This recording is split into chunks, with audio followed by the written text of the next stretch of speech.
എറണാകുളം പുതിയകാവ് വെടിക്കെട്ട് അപകടം നടന്നിട്ട് ഇന്നേക്ക് ഒരു വർഷമാകുന്നു. പടക്ക സംഭരണശാലയിലായിരുന്നു ഉഗ്രസ്ഫോടനമുണ്ടായത്. വെടിക്കെട്ട് അപകടത്തിന്റെ ഓർമ്മ പേറുന്ന പുത്തൻകാവ് ഉത്സവത്തിന് ഇക്കുറി വെടിക്കെട്ടുണ്ടാകില്ല.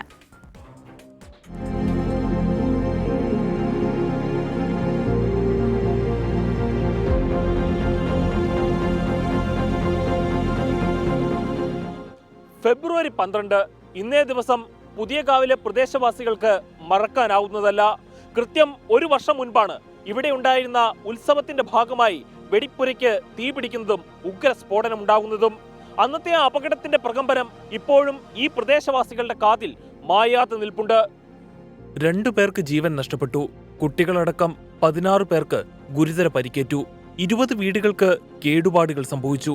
പല വീടുകളുടെയും മേൽക്കൂരകൾ തകർന്നു. തൊട്ടടുത്തുണ്ടായിരുന്ന കടകളിലേക്ക് തീ പടർന്നു പിടിച്ചു.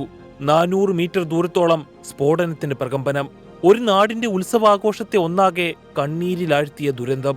രാവിലെ വെടിക്കെട്ട് കഴിഞ്ഞ് ഇവിടുന്ന് അവർ തിരുവനന്തപുരം ടീമായിരുന്ന വെടിക്കെട്ട് നടത്തിക്കൊണ്ടെന്ന് വെച്ചാൽ അവർ ടെമ്പോ ട്രാവലിന് സാധനം അവിടെ കൊണ്ട് ഇറക്കണ സമയത്താണ് ഈ സംഭവം ഉണ്ടായത്. ഒരാൾ മരിക്കുകയും 2-3 പേർക്ക് പൊള്ളല. ആ പരിസരത്തുള്ള ഒത്തിരി വീടുകൾക്കൊക്കെ പ്രശ്നങ്ങളുണ്ടായി.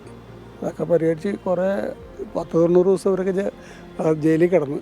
പുത്തൻകാവ് ക്ഷേത്രത്തിന് സമീപത്തുള്ള ചൂരക്കാട്ട് ഭാഗത്താണ് പടക്കം ശേഖരിച്ചിരുന്നത്. ക്ഷേത്രത്തിലെ ചെറിയൊരു വെടിക്കെട്ടിനു ശേഷം വീണ്ടും ഇവിടേക്ക് പടക്കങ്ങൾ എത്തിച്ചപ്പോഴാണ് അപകടമുണ്ടായത്.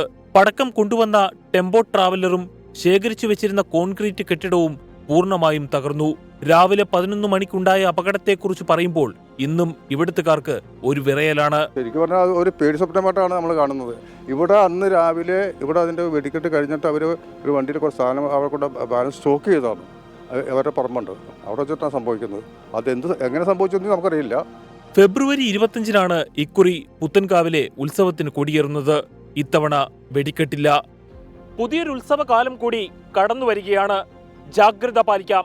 നമ്മുടെ ആഘോഷങ്ങളെയെല്ലാം സുരക്ഷിതമാക്കി നിർത്താൻ. അനുപസ് നായർക്കൊപ്പം അമൽ സുരേന്ദ്രൻ, 24 കൊച്ചി.